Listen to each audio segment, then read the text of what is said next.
ઓમ ભગવતે વાસુદેવાય નમઃ. ભાગવત કથા સ્કંદ ત્રીજા સ્કંદનો 17મો અધ્યાય. એ 17મો અધ્યાય આ મુખ્યત્વે દિતિના બે પુત્રો હિરણ્યાક્ષ અને હિરણ્યકશ્યપના જન્મ અને એની વાતો કરવામાં આવી છે. આપણે આગળ જોયું એમ ભગવાને મોકલેલા બે પાર્ષદોએ કશ્યપ મુનિને ત્યાં દિતિના ગર્ભમાં પ્રવેશ કર્યો. જ્યારે તેમનો જન્મ થયો ત્યારે પૃથ્વી, અંતરિક્ષ અને સ્વર્ગમાં અનેક પ્રકારના ઉત્પાતો થવા લાગ્યા અને પિતાએ તેના નામ પાડ્યા હિરણ્યકશ્યપુ અને હિરણ્યાક્ષ. દેવતાનો ભય દૂર થવો જોઈએ. મૈત્રેયજી ઋષિ વિદુરને કહે છે, જ્યારે બ્રહ્માજીએ દેવતાઓને રાત્રિના અંધકારનું કારણ જે જય વિજયનો શ્રાપ અને દિતિના ગર્ભમાંનું શક્તિશાળી અસુર તત્વ હતું એ સમજાયું, ત્યારે તેમનો ભય દૂર થયો અને પોતપોતાના લોકમાં પાછા ફર્યા. ભગીની દિતિએ ગર્ભ ધારણ કર્યાના 100 વર્ષ પછી, એટલે જેટલો સમય ગર્ભમાં રહેવું પડ્યું, તેણીએ બે પુત્રોને જન્મ આપ્યો. જ્યારે આ બે પુત્રનો જન્મ થયો, અસુરનો જન્મ થયો, એ સમયે સ્વર્ગ, પૃથ્વી, અંતરિક્ષમાં અનેક પ્રકારના ભયંકર અને અશુભ ચિહ્નો દેખાયા, જે લોકોને ભય પેદા કરતા હતા. આપણે જોઈએ છે સામાન્ય રીતે વાવાઝોડું આવે ત્યારે શહેરમાં, જ્યારે આપણે વાવાઝોડું આવે તો પવન અને વરસાદ એટલો બધો હોય છે, વૃક્ષો પડી જાય, એવું તોફાન મચાવે છે. સુનામી આવે તો દરિયા કિનારે જ્યારે સુનામી આવે છે તો આખું પાણી જમીન પર આવી જાય છે, મકાનો, વૃક્ષો તમામનો નાશ કરે છે. એમ આ બે અસુરનો જ્યારે જન્મ થયો ત્યારે પણ સ્વર્ગમાં, પૃથ્વીમાં, અંતરિક્ષમાં ભયંકર પરિસ્થિતિઓ નિર્માણ થઈ, અશુભ ચિહ્નો પણ દેખાયા. આ બધા ચિહ્નો લોકોમાં ભય પેદા કરનારા હતા, કારણ કે અશુભ વસ્તુઓને હંમેશા નુકસાન કરીને જાય છે. વાવાઝોડું હોય કે સુનામી જેમ નુકસાન કરે, આમ આ બે અસુરના જન્મ પણ નુકસાન કરતા હોવાનું ભગવાન કહે છે. ગ્રહો અને તારાઓનો વિપરીત સંચાર થવા લાગ્યો. પૃથ્વી પર એમના જન્મ દરમિયાન ભૂકંપ આવવા લાગ્યા, વાદળો લોહી વરસાવતા હતા, ચારે દિશામાં અંધકાર છવાઈ ગયો. ભયાનક શિયાળ જ્યારે અન્ય કોઈ ભયંકર પ્રાણીઓ અશુભ સ્વરોમાં રડતા હોય ને અગ્નિમાંથી ધુમાડો નીકળતો હોય, એવું વાતાવરણ સર્જાવા મળ્યું. બે પિત્રોના જે જન્મ થયા એમાં મોટા પુત્રનું નામ હિરણ્યકશ્યપુ રાખ્યું અને નાના ભાઈનું નામ હિરણ્યાક્ષ રાખ્યું. હિરણ્યકશ્યપુને બ્રહ્માજી પાસે વરદાન મળેલું હતું અને જેને કારણે એને કોઈ જાતનો કોઈ ડર હતો નહીં. જન્મતાની સાથે આ બંનેની કાયા ધીરે ધીરે વિશાળ અને શક્તિશાળી થઈ ગઈ. તેમના સુવર્ણ મુગટો આકાશને સ્પર્શતા હતા અને તેઓ જ્યારે ચાલતા, જ્યારે પગલાં પડતા, ત્યારે પૃથ્વી ધ્રુજતી હતી. તેમના કટિબંધ એટલે કે કંદોરો અને કળા તેજસ્વી હતા. હિરણ્યાક્ષ પોતાની શારીરિક અને માનસિક શક્તિ તેમજ મળેલા વરદાનને કારણે અહંકારી બની ગયો હતો. મૃત્યુનો ભય ન હતી તે બેફામ બન્યો હતો. એ મૃત્યુનો ભય ન હતી એ બેફામ બન્યો અને દિગ્વિજય માટે નીકળી ચૂક્યો. એ ક્રોધિત થઈને દિશાઓમાં દેવતાઓ, યક્ષો, ગંધર્વો અને નગરના રક્ષકો સામે યુદ્ધ કરતો અને લલકારતો ફરતો અને વિજયી બની આગળ વધતો. આમ ફરતા ફરતા એ અંતે સમુદ્રના સ્વામી અને પશ્ચિમ દિશાના અધિપતિ વરુણદેવ પાસે પહોંચ્યું. વરુણદેવ તે સમયે જળની અંદર એક મહાન સભામાં બેઠા હતા. હિરણ્યાક્ષનું અપમાનજનક આહ્વાન થયું. હિરણ્યાક્ષે વરુણદેવનું અપમાન કર્યું અને તેમને યુદ્ધ માટે લલકાર્યા. તેમણે કહ્યું, વરુણદેવ પોતાને વિશ્વના રક્ષક માને છે, પરંતુ હવે વૃદ્ધ થઈ ગયો છું. ક્રોધિત હોવા છતાં વરુણદેવે પોતાની બુદ્ધિથી ક્રોધ ઉપર એક કાબુ મેળવ્યો અને શાંતિથી જવાબ આપ્યો કે હવે અમે યુદ્ધથી વિરામ લઈ લીધો છે અને વૃદ્ધ થઈ ગયા છે. તારા જેવા મહાન યોદ્ધાઓને સંતોષ આપી શકે એવો અન્ય કોઈ નથી. વરુણદેવે હિરણ્યાક્ષને સલાહ આપી કે જો એ ખરેખર યુદ્ધનો સંતોષ મેળવવા માંગતો હોય તો એણે આદિપુરુષ ભગવાન વિષ્ણુ પાસે જવું. વરુણદેવે પ્રબોધક વચનો કહ્યા કે ભગવાન વિષ્ણુ તારા જેવા દુષ્ટ લોકોને શાંત કરવા માટે અને સત્પુરુષો પર કૃપા કરવા માટે વહારા જેવા વિવિધ સ્વરૂપો ધારણ કરે છે. જ્યારે તું એમને મળીશ ત્યારે તારો અહંકાર દૂર થઈ જશે અને તું યુદ્ધ ભૂમિ ઉપર કૂતરાઓથી ઘેરાયેલો સૂતો હોઈશ. વરુણદેવના આ વચનો સાંભળીને હિરણ્યાક્ષે તેમની ઉપેક્ષા કરી અને ભગવાન વિષ્ણુની શોધ કરવા માટે એ સમુદ્રમાં ગયો અને ત્યાં એ ભગવાન વિષ્ણુને શોધતો ફરી રહ્યો. આપણે જાણીએ છીએ કે લોભ રોજ વધતો જાય છે. લોભનો કોઈ અંત નથી, લોભની કોઈ સીમા હોતી નથી. જેમ વધુ મળતું જાય તેમ લોભ વધે. વૃદ્ધાવસ્થાને પણ લોભાવસ્થા કહે છે. લોભનો નાશ જો ભગવત કૃપા હોય તો જ થાય. લોભના ભાઈ છે કામ અને ક્રોધ. કામરૂપી રાવણ અને કુંભકર્ણને મારવા ભગવાને રામ અવતાર ધારણ કર્યો. ક્રોધરૂપી શિશુપાળ અને દત્તવંત વક્ત્રને મારવા કૃષ્ણ અવતારની જરૂર પડી. પરંતુ લોભીરૂપી હિરણ્યાક્ષ અને હિરણ્યકશ્યપને મારવા ભગવાને વારા અને નૃસિંહ એમ 2 અવતારો લેવા પડ્યા. જય વિજયને કહ્યું હતું કે તમારા 3 અવતારો થશે, પછી તમે પાછા વૈકુંઠ લાવવામાં હું 4 અવતાર લઈશ. એટલે વરુણ પાસેથી હિરણ્યાક્ષ હરિની શોધમાં નીકળ્યો. એણે જોયું કે એને નારદજી પાસેથી જાણ્યું કે શ્રી હરિ તો રસતાલમાં પૃથ્વીનો ઉદ્ધાર કરવા ગયા છે. એટલે એ ત્યાં પહોંચ્યો. ત્યાં જતાં જુએ છે કે દાળના અગ્રભાગ ઉપર પૃથ્વીને ધારણ કરી એણે મહાવારાને જોયા. આને જોઈને એ કહેવા લાગ્યું કે પૃથ્વી તો બ્રહ્માએ અમને રસતાલ વાસીઓને આપી છે, માટે એ ભૂંડ જેવા તું આ મૂકી દે, નહીં તો આ ગદા વડે તારું માથું ભાંગી નાખીશ. આવા ગર્વ વચનો હિરણ્યાક્ષે કીધા. ટૂંકમાં તૃતીય સ્કંદનો 17મો અધ્યાય મુખ્યત્વે અસુર હિરણ્યાક્ષના જન્મ, તેની શક્તિ, અહંકાર અને વરુણ દેવના સંવાદ સાથે પૂરી થાય છે. આ અધ્યાય અસુર શક્તિના ઉદય અને તેના આવશ્યક પતનની પૂર્વ ભૂમિકાઓ બાંધે છે, જે પછીના અધ્યાયમાં ભગવાન વારા અવતાર સાથે તેના અંતિમ સંઘર્ષ તરફ દોરી જાય છે. આ અધ્યાયમાં ટોટલ 28 જેટલા શ્લોક છે. એમાં 1 થી 4 શ્લોક પ્રારંભના એ દિતિના ગર્ભથી ભય ફેલાય છે એની વાત છે.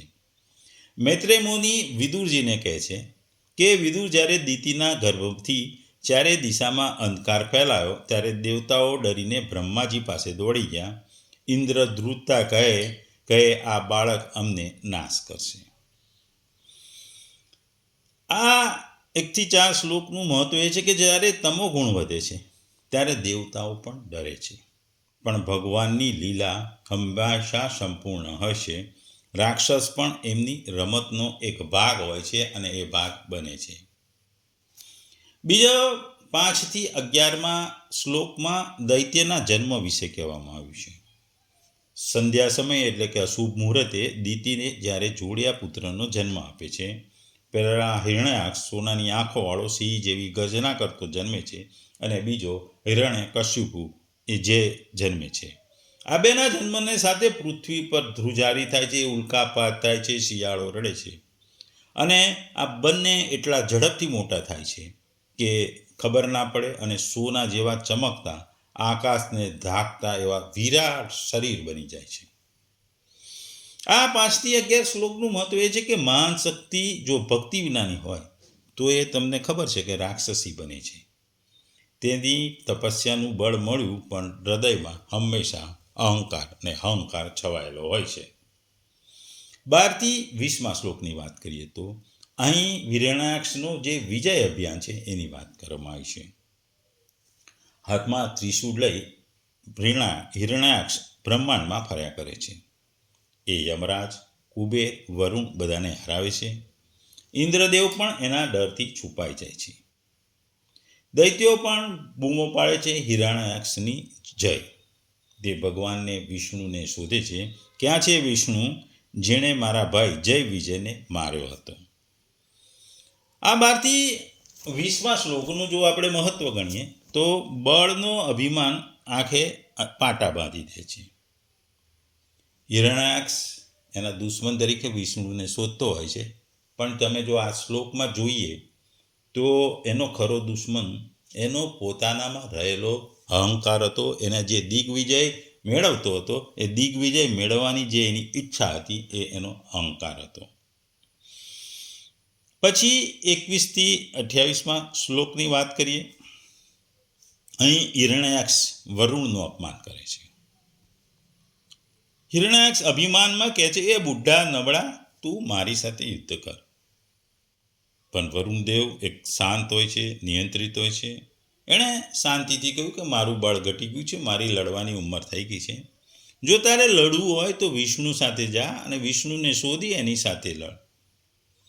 વરુણદેવના આ શબ્દો સાંભળીને હિરણ્યાક્ષ ખૂબ જ ક્રોધિત થાય છે અને એ વિષ્ણુને શોધવા નીકળી પડે છે. આ 21 થી 28 શ્લોક આપણને સમજાવે છે કે જ્ઞાની વ્યક્તિ ક્રોધને નિયંત્રિત કરે છે, જેમ વરુણદેવ ક્રોધને નિયંત્રિત કરે છે. વરુણે અપમાન સહન કર્યું પણ ક્રોધને નિયંત્રણમાં લાગ્યું, કારણ કે એમને ખબર હતી કે ભગવાનનો સમય આવશે, ભગવાન આવશે અને ભગવાનનો સમય આવશે. ટૂંકમાં આ અધ્યાય હિરણ્યાક્ષનો અહંકાર છે ને આ અહંકાર એને યુદ્ધો તરફ લઈ જાય છે, દિગ્વિજયની કલ્પના સાથે લઈ જાય છે. અને પછી આપણે આગલા અધ્યાયમાં દઈશું કે એના અહંકારનો કેવી રીતે નાશ થાય છે.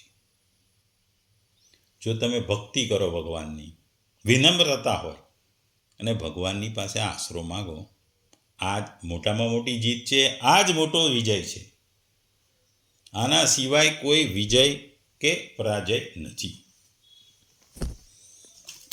ટૂંકમાં આ અધ્યાય આપણને ઘણું બધું શીખવાડે છે. દિતિના ગર્ભમાંથી થયેલા 2 પુત્રોની વાત છે, જે જોડકા હોય છે. આ જ્યારે જન્મે છે તેની જે પૃથ્વી આકાશમાં જે વાતાવરણ સર્જાય છે એ વાતાવરણ પણ ખૂબ જ સરસ રીતે શ્લોકમાં સમજાવ્યું છે કે જન્મની સાથે સ્વર્ગ, પૃથ્વી અને અંતરિક્ષમાં અનેક ઉત્પાદો થવા લાગે છે અને આ ઉત્પાદોથી લોકો ભયભીત થઈ જાય છે. જ્યાં ને ત્યાં પૃથ્વી અને પર્વતો પણ કંપવા લાગ્યા, બધી દિશાઓમાં આગ લાગવા પડી, ઠેર ઠેર ઉલ્કાપાત થવા લાગ્યો, વીજળીઓ પડવા લાગી, આકાશમાં અનિષ્ટ સૂચક ધૂમકેતુ એટલે કે પૂંછડીવાળો તારો દેખાવા લાગ્યો. વારંવાર સુસવાટા મારતા અને મોટા મોટા વૃક્ષોને ઉખેડી નાખતો ઘણો વિકરાળ ને અસહ્ય એટલે કે જેના સહન ના થયો પવન ફૂંકાવા લાગ્યો. તે સમયે આંધી તેની સેના જેવી અને ઉડતી ધૂળ ધરા જેવી જણાતી હતી. વીજળી કડાકા બંધ ચમકીને જાણે ખિલખિલાટ કરતી હતી. વાદળાઓનું એવું ગાઢ સ્વરૂપ ધારણ કર્યું હતું કે સૂર્ય, ચંદ્ર વગેરે ગ્રહો દેખાતા નહોતા, લુપ્ત થઈ ગયા હોય, આકાશમાં દેખાતા નહોતા અને આકાશમાં કશું દેખાતું નહોતું.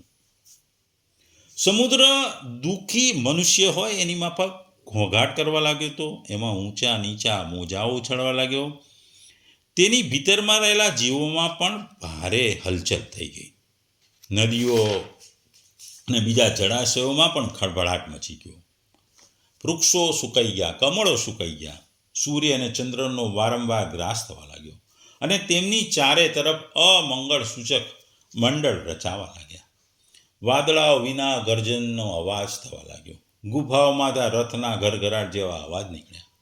ગામોમાં ગીધો અને ઘુવડોના ભયાનક શબ્દો સાથે શિયાળવા મોંમાંથી ભભૂકતી આગ ઉકીને ભારે અમંગળ વસ્તુ આવી રહી છે, અમંગળ વાતાવરણ થયું છે, એના ચિહ્નો આપવા લાગ્યા. જ્યાં ને ત્યાં કૂતરાઓ પોતાની ડોક ઊંચી કરી ક્યારેક ગાતા હોય તો ક્યારેક રોતા હતા. આમ જાત જાતના અવાજ લાગ્યા. ટોળે ટોળામાં ગધેડાઓ પોતાની કઠોર ખરીઓમાંથી જમીન ખોદતા, ભૂકંપ થવાનો ભૂંકવાનો અવાજ આવતો અને ગાળા થઈ ગધેડાઓ આમ તેમ ફરતા. ગધેડાઓ ભૂકવાથી ડરી જઈને પક્ષીઓ રડવા લાગ્યા, કિક્યારીઓ કરવા લાગ્યા અને માળાઓમાંથી ઉડી જવા લાગ્યા. પોતાની ગમાણોમાં બંધાયેલા અને વનમાં ચરતા ગાય બળદ વગેરે પશુઓ પણ ભયના માર્યા મળમૂત્ર કરી દેતા હતા. ગાયો એવી ડરી ગઈ કે દોહામાંથી તેમના થાનોમાંથી લોહી નીકળવા ગયા. વાદળો પરુનો વરસાદ વરસવા લાગ્યો. દેવ મૂર્તિઓના આંખમાંથી આંસુ વહેવા લાગ્યા. આંધીને લીધે વૃક્ષો ઉખડીને પડવા લાગ્યા. શનિ રાહુ વગેરે ગ્રહો પ્રબળ થઈને ચંદ્ર બૃહસ્પતિ વગેરે સૌમ્ય ગ્રહોને ને ઘણા બધા નક્ષત્રોને વક્ર ગતિએ ચલાવવા લાગ્યા. પરસ્પર યુદ્ધ કરવા લાગ્યા. બીજા એવા અનેક ભયંકર ઉત્પાતો જોઈ બધાના જીવો ભયભીત થઈ ગયા. એટલે જ્યારે આપણે જોઈએ છે કે દુઃખ આવે, દુઃખના વાદળો આવે કે તોફાનના વાદળો આવે ત્યારે જેવી વાતો થાય છે એવું જ અહીં આ બે રાક્ષસોના જન્મ વખતે વાતાવરણ સર્જાયું હતું. આપણે જોઈએ છીએ કે આપણા શાંત જીવનમાં જ્યારે શાંતિથી જીવન ચાલતું હોય ત્યારે અચાનક જીવનમાં તોફાન આવે છે. જીવનમાં પણ તોફાનો આવે છે અને આ તોફાનો આપણા મન તન શરીરને હચમચાવી નાખે છે. આપણી વિચાર શક્તિને નબળી બનાવી દે છે. આપણે વિચાર શકતા નથી, આપણે સારા નિર્ણયો નથી કરી શકતા. પણ આવા સમયે જો ભગવાનનું તમે નામ દો, ભગવાનને ભજો, તો તમારી ભયભીતતા દૂર થઈ જાય છે. તમારે ભગવાન તમને સાચો માર્ગ આપે છે, માર્ગ બતાવે છે. કારણ કે માર્ગ ભગવાન બતાવે છે, પણ એ માર્ગ ઉપર આપણે ચાલવાનું હોય છે. એ જ આ અધ્યાયનો સારાંશ છે.